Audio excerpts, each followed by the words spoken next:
कृषि शिक्षा की जानकारी के लिए साई एग्री एक्सपर्ट के चैनल को सब्सक्राइब करें व बेल आइकन को दबाना बिल्कुल ना भूलें। प्यारे विद्यार्थियों, साई कृषि कोचिंग संस्थान में आपका स्वागत है। मैं वुमेंद्र मंडावी, फैकल्टी ऑफ एग्रोनॉमी, विगत 7 वर्षों से इस संस्थान से जुड़ा हुआ हूं।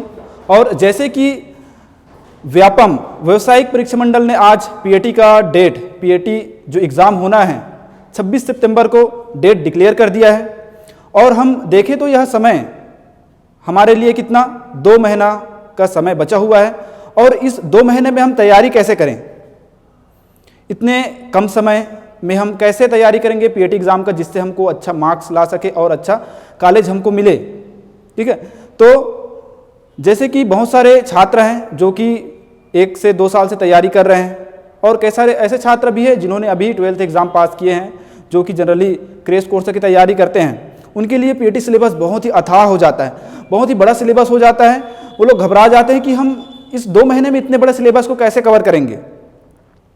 तो इन 2 महीनों में आपको पीएटी एग्ज़ाम की तैयारी कैसे करवानी है, इसी के बारे में मैं आप लोग को आज बताने जा रहा हूँ। ठीक है, तो आज का हमारा जो सब्जेक्ट है वो पीएटी सिलेबस का सस्य विज्ञान जो एक विषय होता है, उसमें कौन कौन से टॉपिक ऐसे हैं जिसमें से क्वेश्चन हर साल पूछे जाते हैं, और उस टॉपिक के अंदर से कहाँ से क्वेश्चन आते हैं, उस चीज़ों को आप लोग को आज मैं बताऊंगा। क्योंकि हमारे पास उतना समय नहीं है कि हम सारा चीज़ों को पढ़ते रहें, क्योंकि पीएटी सिलेबस में सारे चीज़ों को पढ़ने के लिए हमको लगभग 1 साल का समय चाहिए।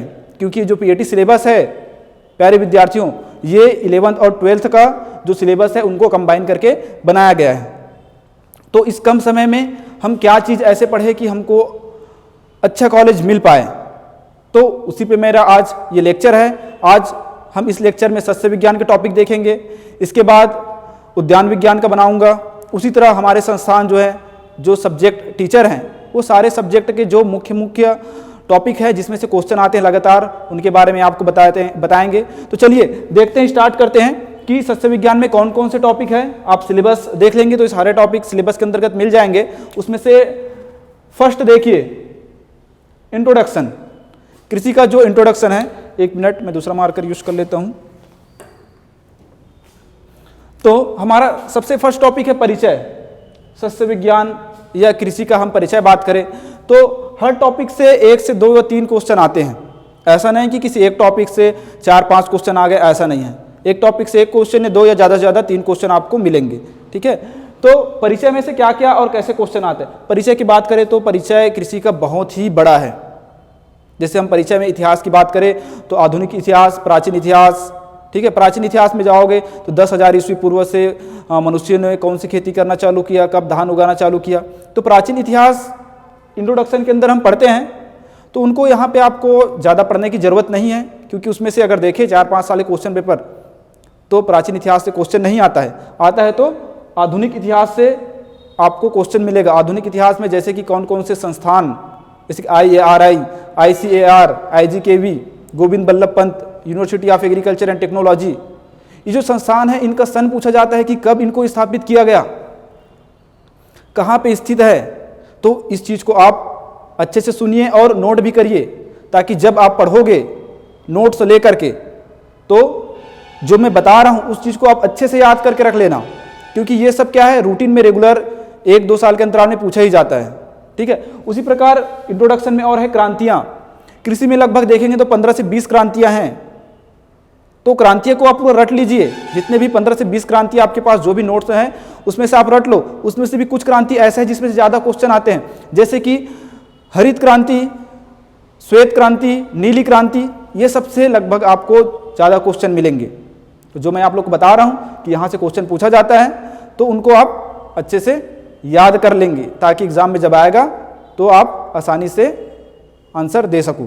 ठीक है, उसी प्रकार इतिहास में और भी चीज़ें हैं, सिलेबस आप देखेंगे तो इंट्रोडक्शन में और भी चीज़ें हैं, जैसे कि भारत में धान का उत्पादन कितना होता है, उत्पादकता कितनी है, कितना क्षेत्र में धान बोए जाते हैं, गेहूँ, ज्वार, मक्का, बहुत सारी फसल हैं। ये सब परिचय के अंतर्गत आ जाएगा। तो सारा का डाटा आप याद नहीं रख पाओगे। ठीक है, और हर साल 1-2 डाटा पूछा ही जाता है, जैसे कि डाटा में कि जीडीपी में कृषि का योगदान। ठीक है, भारत की जो जीडीपी है उसमें कृषि का योगदान इस प्रकार, कई बार उत्पादकता पूछा गया कि धान की उत्पादकता कितनी। तो इस सारे जो डाटा है उसको याद रखना थोड़ा मुश्किल है, तो आप उसको स्किप कर सकते हैं। उनके बजाय आप ये जो इतिहास वाले जो मैंने इंस्टीट्यूट बताए हैं या क्रांतियाँ बताए हैं उनको आप याद कर लीजिए। उसी प्रकार परिचय में और क्या है, इंट्रोडक्शन, ब्रांचेस है, कृषि के शाखाएं के बारे में। तो कृषि के शाखाएं को उतना याद रखने की जरूरत नहीं है, आप पूरा सिलेबस पढ़ोगे तो ऑटोमेटिकली आपको पता चल जाएगा कि कृषि के शाखाएं सस्य विज्ञान है, उद्यान विज्ञान है, पुष्प विज्ञान है, फल विज्ञान है, एंटोमोलॉजी, पैथोलॉजी, ये सब आपको पता चल जाएगा। ठीक है, तो ये हो गया हमारा इंट्रोडक्शन फर्स्ट। इसमें क्या क्या पढ़ना है इतना आप पढ़ लीजिए, काफ़ी है। सेकंड हम बात करें मृदा के बारे में। मृदा एक बहुत बड़ा चैप्टर है सस्य विज्ञान में। जब तक आप मिट्टी के बारे में नहीं जानोगे, नहीं पढ़ोगे, तब तक आगे जो क्रियाएं हैं आपको समझ नहीं आएगी। उस मिट्टी में क्या क्या पढ़ना है, मुख्य रूप से जो दिया हुआ है फिजिकल प्रॉपर्टी, भौतिक गुणधर्म करके सिलेबस में आपको मिलेगा। और मृदा की भौतिक गुणधर्म की बात करें तो लगभग 8 से 10 गुणधर्म जो कि 11-12 की बुक में दिया रहता है। ठीक है, सारे गुणधर्म को आप नहीं पढ़ पाओगे, नहीं याद रख पाओगे। तो कौन कौन से मुख्य गुणधर्म है, भौतिक गुणधर्म, जो कि एग्जाम में पूछा जाता है। मृदा संरचना की फसल उत्पादन के लिए सबसे उपयुक्त मृदा संरचना कौन सा है, मृदा संरचना को आप पढ़ लीजिए भौतिक गुणधर्म में। मृदा जल को पढ़ लीजिए कि कितने प्रकार के जल है। जैसे कि पिछले जब एग्जाम हुआ था 2018 में, तो क्वेश्चन आया था कि गुरुत्वीय जल से क्वेश्चन आया था। गुरुत्वीय जल पौधों को प्राप्त होता है अत्यधिक मात्रा में, सीमित मात्रा में, नहीं। तो उसका आंसर था सीमित मात्रा में प्राप्त होता है, लिमिटेड अवेलेबल होता है। तो जो मैं चीज़ आपको बता रहा हूँ, ये मेरा अनुभव जो है लगभग 7 साल का अनुभव के हिसाब से मैं बता रहा हूँ। और इस कम समय में अनुभव ही काम आएगा, आपके पास कितना अनुभव है। अन्यथा आप पूरे सिलेबस को पढ़ने बैठोगे तो एग्ज़ाम दिलाने जाओगे तो क्या पता आपको याद ही ना हो कुछ चीज़ें। तो उसके बजाय क्या करेंगे आप, जो मुख्य मुख्य हैं कम समय में याद रखने का ये तरीका है। उसी प्रकार हम बात करते हैं अम्लीय एवं क्षारीय मिट्टी। मिट्टी में जब आप पढ़ोगे तो अम्लीय और क्षारीय मिट्टी से हर साल क्वेश्चन मिलेगा आपको, ज़्यादा कुछ नहीं। अम्लीय मिट्टी का पीएच, क्षारीय मिट्टी, लवणीय मिट्टी का पीएच और उसका प्रबंधन कैसे करना है, इस चीज़ को आप अच्छे से पढ़िए। उसी प्रकार सोइल में और है, सोइल आप सीजी, छत्तीसगढ़ की मिट्टी। ठीक है, तो छत्तीसगढ़ की मिट्टी भाटा, मटासी, डोरसा, कन्हार 4 प्रकार की है। बस आप नाम याद रख लो और उनके कुछ गुणधर्म याद रख लो, ये आपको मिलेगा ही। पीएटी पुराना पेपर उठाओगे तो आपको छत्तीसगढ़ की मिट्टी का क्वेश्चन मिलेगा ही। ठीक है, चलिए उसके बाद है मृदा कटाव। यहाँ पे सोइल ऑफ इंडिया भी है, सोइल ऑफ इंडिया से उतना क्वेश्चन नहीं आता है। ठीक है, एक आध साल आ गए अल्टरनेट में, 2-3 साल के बाद तो बहुत बड़ी बात है। ठीक है, तो आप ज़्यादा फोकस करेंगे सोइल ऑफ सीजी पे। मृदा कटाव, सोइल इरोजन भी एक टॉपिक है सोइल के अंतर्गत। तो मृदा कटाव के जो प्रकार हैं, परिभाषा वगैरह उससे नहीं आता है ज़्यादा क्वेश्चन। मृदा कटाव में से क्या है, मृदा कटाव का नियंत्रण से क्वेश्चन आता है। ठीक है, कई बार मृदा कटाव के जो उनके प्रकार है, जैसे कि बौछार चरण है, ठीक है, वहाँ से आया हुआ है, परत चरण है, वहाँ से क्वेश्चन आया हुआ है ज़्यादातर क्वेश्चन, लेकिन कहाँ से, मृदा कटाव के नियंत्रण से। तो नियंत्रण को आप अच्छे से पढ़िए। नेक्स्ट हम चलते हैं भूपरिष्करण की बात करते हैं। भूपरिष्करण जितने भी यंत्र हैं, कृषि यंत्र, सब हम ये भूपरिष्करण के अंतर्गत पढ़ लेते हैं। और जो क्रियाएं की जाती है फसल उगाने के बाद, वो सब भूपरिष्करण में आ जाता है, जिसमें यंत्र से ज़्यादा क्वेश्चन आता है। प्राथमिक भूपरिष्करण यंत्र कौन सा है, द्वितीय भूपरिष्करण यंत्र कौन सा है। ठीक है, तो आप यंत्र को पढ़ लीजिए और यंत्र के भाग, जैसे कि देसी हल है, ये भी एक प्रकार का बहुउद्देशीय भूपरिष्करण यंत्र है, तो उनके भाग पूछा जाता है। ठीक है, कि हरीश कौन से हल का भाग है, MB plough, disc plough, country plough. तो आप जो भी यंत्र पढ़ रहे हैं उसके पार्ट्स को आप याद कर लीजिए। ठीक है, इतना काफ़ी है। बाकी और भी बहुत सारी चीज़ें इसमें, उतना ज़्यादा पढ़ने की ज़रूरत नहीं है। खाद और उर्वरक की बात करें तो जितने भी खाद है, जैसे कि गोबर की खाद है, केचुए की खाद है, बहुत सारी खलियाँ हैं, तो इसमें से नाइट्रोजन, फास्फोरस, पोटास का प्रतिशत पूछा जाता है। एक क्वेश्चन जैसे बताऊं कि FYM गोबर की खाद में कितना प्रतिशत नाइट्रोजन, फास्फोरस, पोटास होता है, ये क्वेश्चन आया हुआ है। तो प्रतिशत पूछता है, और एकदम ज़्यादा आपको बहुत सारी चीज़ें हैं, पढ़ने का तो बहुत सारा है। आप खाद के बारे में पढ़ोगे तो कम से कम आपको एक बुक ही मिल जाएगा खाद और उर्वरक का। तो उतना हमको पढ़ने के लिए टाइम नहीं है, इसलिए हम क्या करेंगे, मुख्य मुख्य जो चीज़ें हैं उसको पढ़ेंगे। इसके बाद है उर्वरक की बात करते हैं। उर्वरक में भी जैसे क्या है, नाइट्रोजन, फास्फोरस, पोटास के लिए यूरिया, DAP, MOP का हम यूज़ करते हैं। तो ज़्यादा क्वेश्चन यूरिया, DAP और MOP से ही आता है कि यूरिया में कितना प्रतिशत नाइट्रोजन है, DAP में कितना प्रतिशत फास्फोरस है, पोटास में कितना प्रतिशत पोटेशियम है, यही सब पूछा जाता है और कुछ नहीं। फसल की हम बात करते हैं नेक्स्ट। तो फसल में से क्या क्या आता है, तो फसल में आपको सबसे पहले तो वर्गीकरण में कौन सी फसल कौन सी ऋतु की है, खरीफ, रबी, जायद, यहाँ से क्वेश्चन आएगा ही। इनमें से कौन सी खरीफ फसल है, ऑप्शन में देगा 2-4 ठो। वैसे ही बॉटनिकल नेम सारे फसल का याद कर लेना है। कई बार फसल का कॉमन नेम न दे के क्या करते हैं कि बॉटनिकल नेम को देते हैं। फैमिली भी याद रखना है, सारे फसल, ऐसे फसल आपको 15 फसल पढ़ना है, 7 फसल खरीफ का और 7 फसल रवि का, सारे का फैमिली और बॉटनिकल नेम आप याद रखिए, बहुत ही काम आएगा। उसके बाद जैसे कि फसल की बात करूं 15 फसल, तो सारे फसल से क्वेश्चन नहीं आते मित्रों, कुछ कुछ ऐसे फसल हैं जो कि हम ज़्यादा यूज़ करते हैं, वहीं से क्वेश्चन आता है। धान से क्वेश्चन आना श्योर है, गेहूं से क्वेश्चन आना श्योर है। तो आप इन फसलों को बहुत अच्छे से रीड करिए ताकि जो भी क्वेश्चन आएगा छूटे ना। जैसे गेहूं में क्या क्वेश्चन आया है, जब 2018 में एग्जाम हुआ था तो गेहूं का एक ही क्वेश्चन को 2 बार रिपीट कर दिए थे। कौन से क्वेश्चन कि गेहूं में सिंचाई का क्रांतिक अवस्था है, CRI क्राउन रूट इनिशिएशन, इनको 2-2 बार रिपीट किया। अगर आप क्वेश्चन पेपर देखोगे तो आपको पता चल जाएगा। तो ये जो क्रॉप है इसको आप अच्छे से पढ़िए, ठीक है, तभी कम समय में आपका स्मार्ट तैयारी होगा। चलिए, हमारे पास समय कम है, जल्दी से आगे बढ़ते हैं। सिंचाई की बात करें तो सिंचाई में क्या क्या पढ़ना है। सिंचाई में बहुत सारी विधि है, थाला विधि है, रिंग विधि है, बेसिन है, चेक बेसिन है, ड्रिप है, स्प्रिंकलर है, सब सरफेस है। तो ज़्यादातर क्वेश्चन ड्रिप से, स्प्रिंकलर से पूछा जाता है। आप ड्रिप स्प्रिंकलर को पढ़ लीजिए अच्छे से, बाकी सबको तो पढ़ेंगे ही, लेकिन ड्रिप स्प्रिंकलर को और ज़्यादा अच्छे से पढ़ेंगे, ठीक है। मेरा यहाँ पे बताने का मतलब यही है, आपके पास समय है, आप पूरा पढ़िए, लेकिन जब पढ़ रहे हो तो ये जो चीज़ बता रहा हूँ उनको आप डीपली से पढ़िए ताकि आप एग्जाम में भूले ना, ठीक है। चलिए, इनके बाद देखते हैं सिंचाई के स्रोत। सिंचाई के क्या क्या स्रोत है, जैसे कुआं है, नहर है, ट्यूबवेल है, डैम है। तो छत्तीसगढ़ में सबसे ज़्यादा कौन से सोर्स यूज़ किए जाते हैं, भारत में कौन से सोर्स यूज़ किए जाते हैं, यहाँ से क्वेश्चन आया हुआ है, आप देखेंगे तो, ठीक।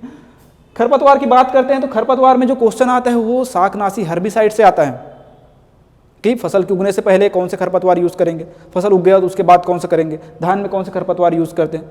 तो खरपतवार नाशी जो शाकनाशी है उनको आप ज़्यादा अच्छे से पढ़िए, इनके बजाय खरपतवारों को पढ़ने के बजाय, ठीक है। चलिए आगे हम चलते हैं। शस्य योजना, क्रॉपिंग सिस्टम जो है, क्रॉपिंग सिस्टम में जितने भी सिस्टम है, monocropping, multi cropping, mix cropping, relay cropping, alley cropping, आप सबका डेफिनेशन पूरा रट लो, क्योंकि जो यहाँ से क्वेश्चन बनता है वो उनके डेफिनेशन से ही बनता है कि एक निश्चित भूमि में 2 या 2 से अधिक फसलों को उगाना क्या कहलाता है, ये क्वेश्चन है। मिश्रित फसल, रिले फसल, अंतर्वर्ती फसल, इस टाइप से क्वेश्चन, तो परिभाषा से ज़्यादा क्वेश्चन बनते हैं यहाँ पे। शस्य योजना, ठीक है। इनके बाद अगर हम नेक्स्ट चलते हैं तो है आपका भू सर्वेक्षण, ठीक है। भू सर्वेक्षण में जैसे कि चैन है, जरीब है, गुनी यंत्र है, लेवलिंग इक्विपमेंट है, पैग है, ये जितने भी यंत्र है उसके नाम याद कर लो, यंत्र के नाम। और ज़्यादातर क्वेश्चन भू सर्वेक्षण चैन से आता है कि इंजीनियरिंग चैन का लंबाई कितना होता है, एक कड़ी की लंबाई कितनी होती है इंजीनियरिंग चैन की, गुंटूर चैन की कितनी होती है, रेवेन्यू चैन की लंबाई कितनी होती है, यही सब इसमें से पूछा जाता है। लेवलिंग के लिए कौन सी यंत्र यूज़ करते हैं भू सर्वेक्षण में।